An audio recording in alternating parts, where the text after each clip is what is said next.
Hello friends. आज मैं जो आपसे थ्योरी डिस्कस करना चाह रही हूँ वो डेवलपमेंटल साइकोलॉजी की एक बहुत ही महत्वपूर्ण थ्योरी है जिसको हम पढ़ते हैं। इसका नाम है बायो इकोलॉजिकल थ्योरी। यह यूरी ब्रॉनफ्रेंड-बेनर ने दी है। हिंदी में हम इसे जैव पारिस्थितिकी सिद्धांत भी कहते हैं। बायो इकोलॉजिकल थ्योरी कहे जाने से पहले इसको इकोलॉजिकल सिस्टम थ्योरी भी कहा जाता था, क्योंकि यूरी ब्रॉनफ्रेंड-बेनर एक साइकोलॉजिस्ट थे, तो इन्होंने अपने थ्योरी में बार बार रिवीजन्स किए हैं, उसको इम्प्रूव किया है। तो जो लेटेस्ट वर्जन है हम उसको बायो इकोलॉजिकल थ्योरी के नाम से जानते हैं। चलिए इसके बारे में समझते हैं कि यह क्या है, क्या महत्वपूर्ण कंसेप्ट इन्होंने दिए हैं। तो सबसे पहले हम यूरी ब्रॉनफ्रेंड-बेनर के बारे में जानेंगे। तो यूरी ब्रॉनफ्रेंड-बेनर का जो लाइफ स्पैन है वो 1917 से 2005 तक का रहा है।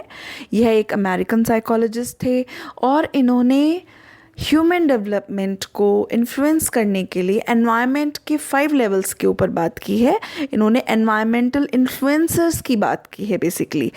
और यूरी ब्रॉनफ्रेंड-बेनर हैं वो एक पर्सन को केवल एक डेवलपमेंट का आउटकम नहीं मानते, वो यह कहते हैं कि ह्यूमन बीइंग डेवलपमेंट को शेप भी करते हैं, तो वो शेपर भी। इस थ्योरी की डिटेल में जाने से पहले हमें 2 बहुत ही इम्पॉर्टेंट कंसेप्ट हैं जिसके बारे में हमें जानकारी रखनी चाहिए, क्योंकि ये सबसे पहला जो है इसमें कंटेक्चुअल पर्सपेक्टिव की बात हम करते हैं। जो यूरी ब्रॉनफ्रेंड-बेनर हैं वो कंटेक्चुअल पर्सपेक्टिव में बिलीव करने वाले थे। Contextual perspective generally see human being or human development human as inseparable from the social context। वो कहते हैं कि human being जो social context है उससे separate नहीं हो सकते। कोई biological और inner development ऐसा नहीं है कि केवल वही development चल रहा है। social context जो है वो एक development का बहुत ही बड़ा influencer है। So Bronfenbrenner's approach to understanding processes and context of human development that identifies 5 levels of environmental influences is called bioecological theory।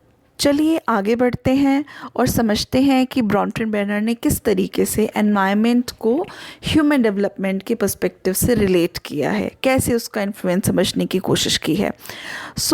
ब्रॉनफ्रेंड-बेनर ने एनवायरनमेंट को 5 तरह के एनवायरनमेंट लेवल्स में डिवाइड किया है।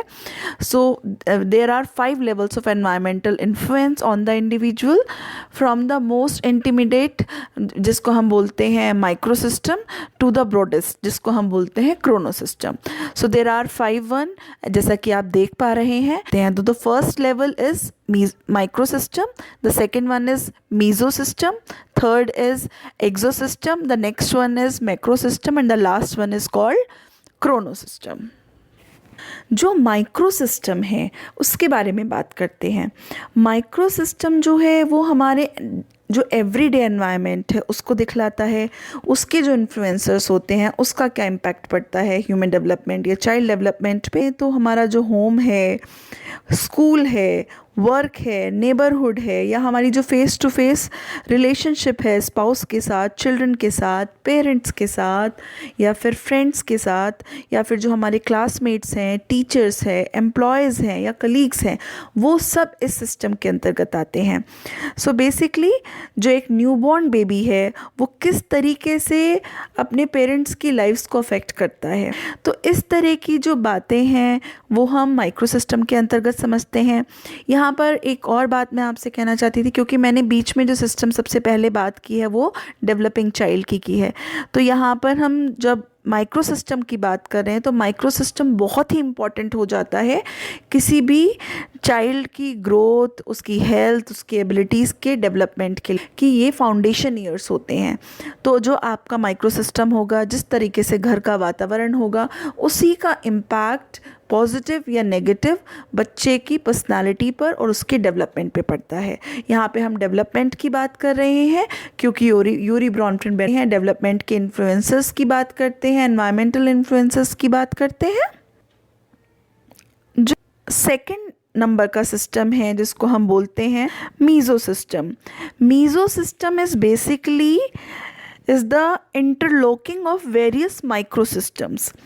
यह इंक्लूड कर सकता है कि भाई आपके होम और स्कूल के बीच में जो एक लिंकेज है उसका इम्पैक्ट ह्यूमन डेवलपमेंट के ऊपर या चाइल्ड डेवलपमेंट के ऊपर कैसे पड़ता है।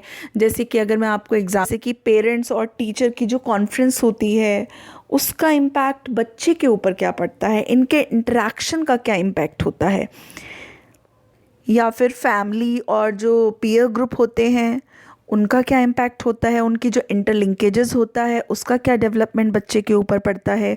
जैसे कि आपका नेबरहुड में प्ले ग्रुप है वो किस तरह का है, वो किस तरह की उनकी फैमिलीज़ हैं, वो जो बिलीफ सिस्टम्स आपस में मिल रहे हैं वो कैसे हैं। सो बेसिकली अगर कहें तो आपकी लोकल कम्युनिटी जो है वो किस तरह का इम्पैक्ट एक ह्यूमन बीइंग या एक चाइल्ड के ऊपर यहाँ पर डालती है और इससे उसका विकास किस तरीके से प्रभावित होता है, इसी की बात यूरी ब्रॉनफ्रेंड यहाँ पर। चलिए नेक्स्ट एक्सोसिस्टम की बात करते हैं। Exosystem is basically consist of interaction between micro system and an outside system और इंस्टीट्यूशन। सो बेसिकली ये एक तरह का इनडायरेक्ट इम्पैक्ट होता है, लेकिन ये बहुत ही प्रोफाउंड इम्पैक्ट होता है किसी भी डेवलपमेंट के ऊपर, किसी भी चाइल्ड के डेवलपमेंट के ऊपर।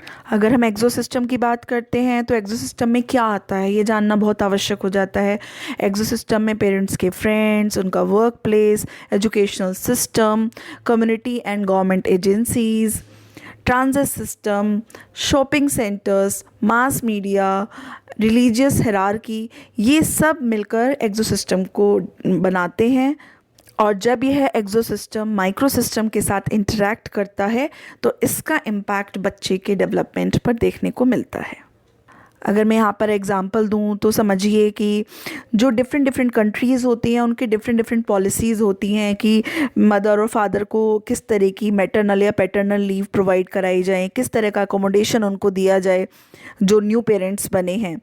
तो अगर एक पेरेंट के बाद एक स्टे करने का ऑप्शन नहीं है, एक अवेलेबल नहीं है, तो उसका इम्पैक्ट, वो वहाँ की पॉलिसी नहीं है कि वहाँ की गवर्नमेंट उनको इस तरह का कोई बेनिफिट प्रोवाइड कर रही है, तो उनके बच्चों के ऊपर इनडायरेक्टली वहाँ पर देखने को मिलता है। तो नेक्स्ट 4th नंबर पे मैंने मेंशन किया है, that is called macro system. Macro system is basically consisting of overarching cultural patterns, जैसे कि जो हमारी डोमिनेंट बिलीव्स होते हैं, हमारी आइडियोलॉजीज़ होती हैं, हमारी इकोनॉमिक और पॉलिटिकल सिस्टम्स होते हैं, ये किस तरीके से एक इंडिविजुअल की लिविंग कंडीशंस को इन्फ्लुएंस करते हैं, साथ से साथ बच्चे की भी डेवलपमेंट को इफ़ेक्ट करते हैं।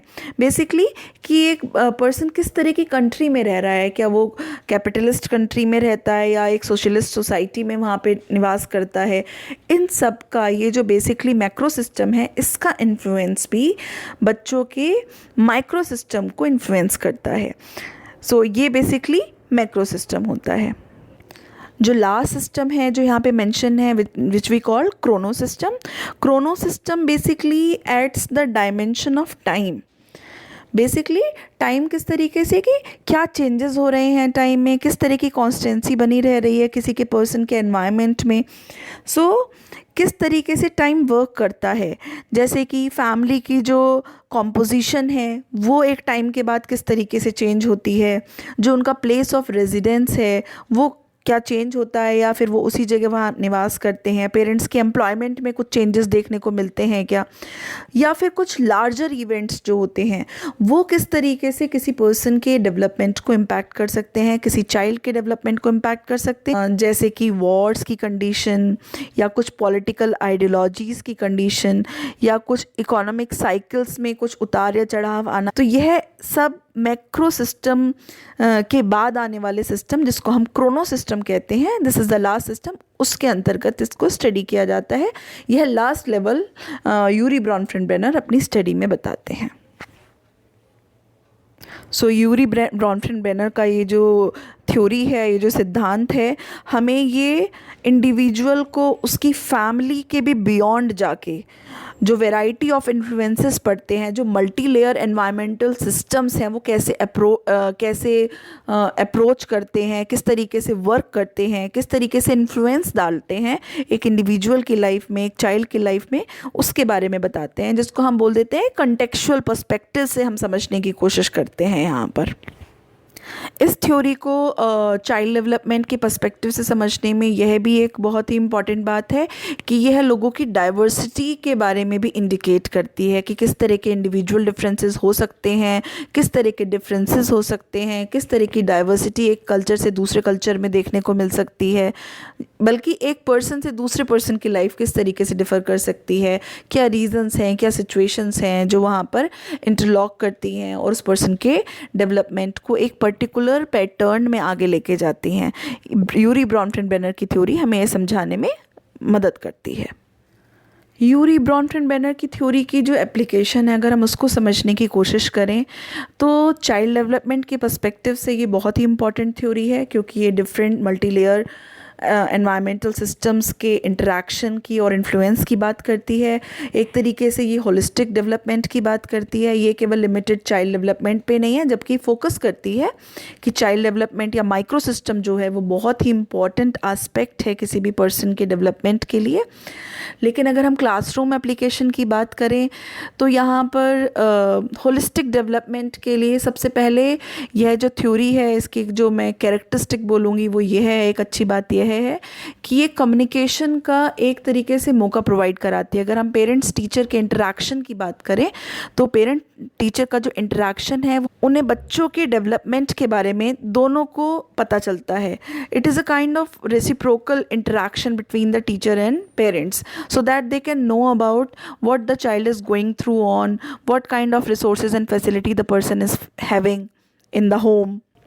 सो बेसिकली कम्युनिकेशन के साथ साथ ये टीचर को एक तरह की अंडरस्टैंडिंग भी दे रहा है, पेरेंट्स को भी एक तरह की अंडरस्टैंडिंग दे रहा है कि किस तरह की सिचुएशन स्कूल में है, किस तरीके की सिचुएशन घर में है। तो दोनों को ही ये जानकारी मिलती है। जब वो सिचुएशन का आइडेंटिफिकेशन हो जाता है कि बच्चा किस तरह की सिचुएशन में रह रहा है, मतलब किस तरह के एनवायरनमेंट में वो रहता है, तो यह एक मौका देता है पेरेंट्स को भी और टीचर्स को भी अच्छी रिलेशनशिप डेवलप करने का। और यह होलिस्टिक डेवलपमेंट की तरफ भी एक इंडिकेट करता है कि एक अच्छा होलिस्टिक डेवलपमेंट देने के लिए किस तरह के एनवायरनमेंट की ज़रूरत हो सकती है।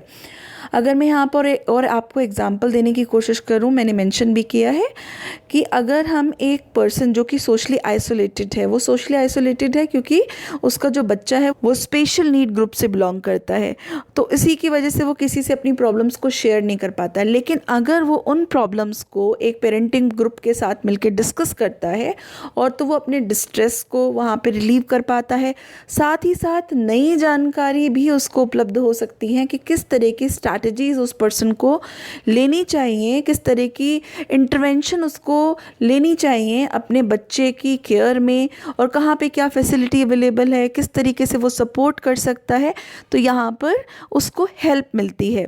तो यह जानकारी भी हमें यूरी ब्रॉनफ्रेंड-बेनर की थ्योरी प्रोवाइड कराती है। हम उसकी एप्लीकेशन को डिफरेंट एस्पेक्ट्स में अप्लाई कर सकते हैं। जो यूरी ब्रॉनफ्रेंड-बेनर की थ्योरी है, एनवायरमेंटल सिस्टम थ्योरी है, जिसको हम बायो इकोलॉजिकल थ्योरी भी बोलते हैं, यह हमें यही बताती है कि हम बच्चों को किस तरह का right kind of environment provide कराएं जिससे कि वो उनका होलिस्टिक डेवलपमेंट हो, वो फुल ऑप्टिमिज्म को अचीव करें, साथ ही साथ फुली कॉम्पिटेंट बने और आगे जाके जो उनकी लाइफ है वो एक पॉजिटिव वे में आगे बढ़े, वो प्रॉपर उनका जो डेवलपमेंट है होलिस्टिक डेवलपमेंट को वो अचीव करें। लेकिन साथ ही साथ ये हमें ये भी इंडिकेट करती है कि हमें किस तरह का एनवायरनमेंट बच्चों को नहीं देना चाहिए, इसके बारे में भी हमें प्रॉपर इंडिकेशन मिल जाती है। वायलेंस से भरा हुआ एनवायरनमेंट है, वहाँ पे वो प्रोवाइड ना कराएं जिससे कि उनका डेवलपमेंट डिस्ट्रक्शन की तरफ जाए। तो आज इसी सब जानकारी के साथ मैं यहाँ पर ख़त्म करती हूँ और थैंक यू सो मच। मैं आपसे और रिक्वेस्ट करती हूँ कि प्लीज़ जो भी वीडियोस आप देखते हैं उन्हें लाइक करिए, शेयर करिए अगर आपको पसंद आती हैं, और साथ ही साथ मेरे चैनल को प्लीज़ सब्सक्राइब करिए। Thank you so much.